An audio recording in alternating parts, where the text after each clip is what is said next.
Bonjour à toutes et à tous, vous êtes encore en compagnie du service français de Radio Taïwan International. C'est François-Xavier Boulet pour vous présenter le décryptage consacré aujourd'hui aux nouveaux outils de la douane taïwanaise qui déploient l'intelligence artificielle afin de mieux lutter contre la contrebande.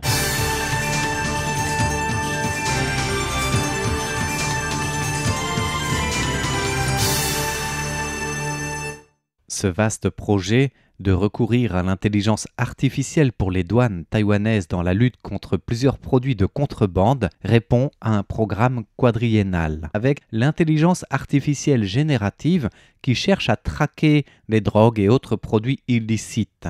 Et pour cela, c'est un budget alloué de plus de 85 millions d'euros, l'équivalent de 2,75 milliards de dollars taïwanais, pour améliorer, perfectionner et en même temps élargir le système de détection assistée par intelligence artificielle.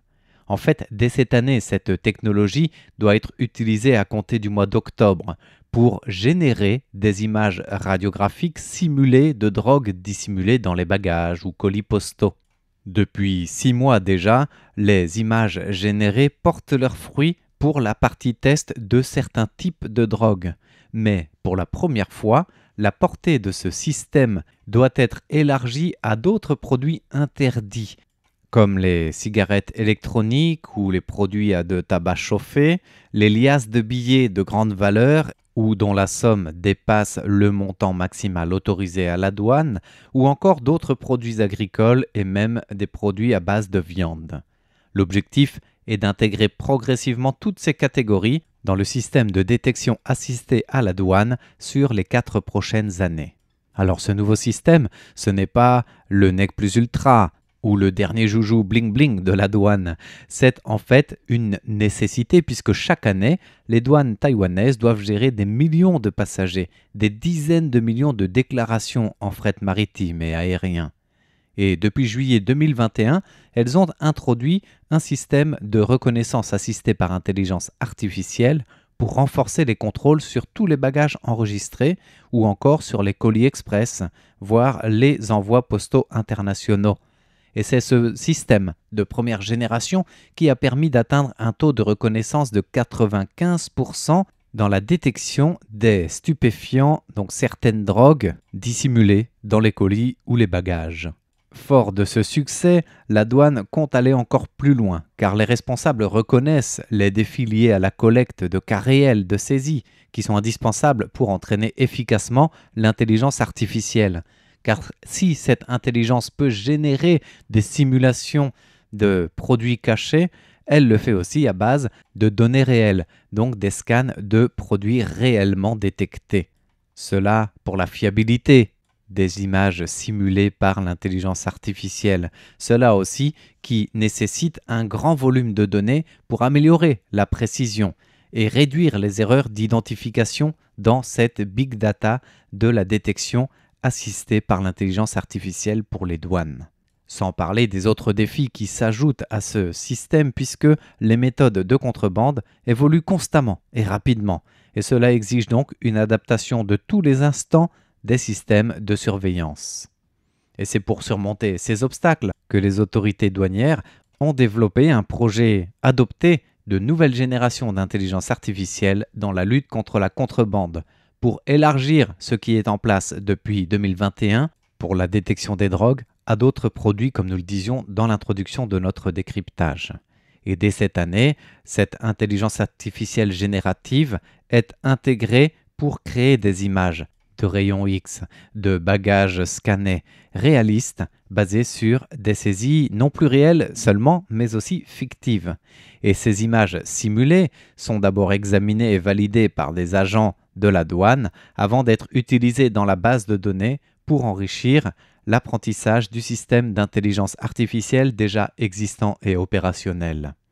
Ainsi, les modèles d'intelligence artificielle générative actuels sont principalement conçus pour produire des images qu'on pourrait appeler classiques, et elles ont des performances donc limitées en matière de radiographie, de scan X des bagages ou des colis. Et c'est pour pallier cette lacune que les douaniers s'appuient sur des échantillons de drogue fournis par le ministère de la Justice, ainsi que des matériaux qui ont des propriétés atomiques similaires aux substances illicites qu'ils veulent détecter, afin de simuler divers scénarios de dissimulation des produits illicites dans les bagages, dans les colis. Et les images obtenues à l'aide des portiques de détection et des scans des douanes sont ensuite utilisées pour entraîner les modèles d'intelligence artificielle de nouvelle génération grâce à ce processus d'affinement tout en multipliant tous les cas de figure. Cela va bien plus vite qu'un scan ordinaire de la douane et permet aussi de passer en revue tous les cas de figure connus, voire même inconnus, donc imaginés par l'intelligence artificielle pour dissimuler des produits de contrebande. Alors, ce projet est ambitieux, il coûte cher aussi, 85 millions d'euros sur 4 ans. Mais pour la douane, peu importe que le budget de l'État ait été ou non coupé, la lutte contre la contrebande n'a pas de prix. Et en plus d'améliorer la détection des stupéfiants, ce projet marque aussi une avancée majeure en élargissant la reconnaissance à d'autres marchandises selon un calendrier précis établi. Dès le mois d'octobre prochain, c'est au moins un nouveau type de drogue qui sera ajouté au système avec les 5 catégories spécifiques de produits déjà ciblés. Et à partir de 2026, deuxième étape de ce plan quadriennal, chaque année verra l'ajout d'au moins un nouveau type supplémentaire de stupéfiants, de drogue. Et toujours en 2026, une intégration de reconnaissance de 5 types de cigarettes électroniques ou de produits de tabac chauffés, lesquels sont interdits à l'importation. Puis, troisième année, l'horizon 2027, c'est la mise en place d'un modèle d'entraînement de détection des liasses de billets, en ciblant là encore les différents cas de figure de dissimulation dans les bagages ou les colis, et en ciblant aussi différentes devises pour faire la guerre au blanchiment. Et 2028, dernière année de ce plan qui pourrait être reconduit, c'est l'intégration de la reconnaissance de 5 catégories de fruits et produits agricoles, avec toujours l'objectif, grâce à l'intelligence artificielle générative de nouvelle génération, d'atteindre un taux de reconnaissance d'au moins 95% pour toutes ces nouvelles catégories, d'abord sur les images simulées et l'entraînement intégré de l'intelligence artificielle avant de le mettre en œuvre donc à la douane réelle. Ces modèles d'intelligence spécialisés prendront bien évidemment en compte les différences opérationnelles entre les lieux où il sera déployé. Par exemple, que ce soit les postes de contrôle dans les ports, pour les containers et les marchandises de fret, ou pour les aéroports.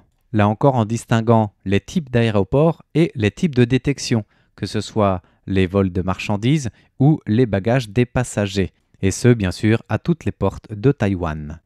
Voilà donc pour le sujet du jour, et avec cette initiative, les douanes taïwanaises espèrent considérablement améliorer leur capacité de détection des produits illicites et en même temps d'éradiquer les nouvelles méthodes de contrebande aux portes de Taïwan grâce aux nouvelles technologies. C'était le décryptage de la rédaction présenté par François-Xavier Boulet pour RTI.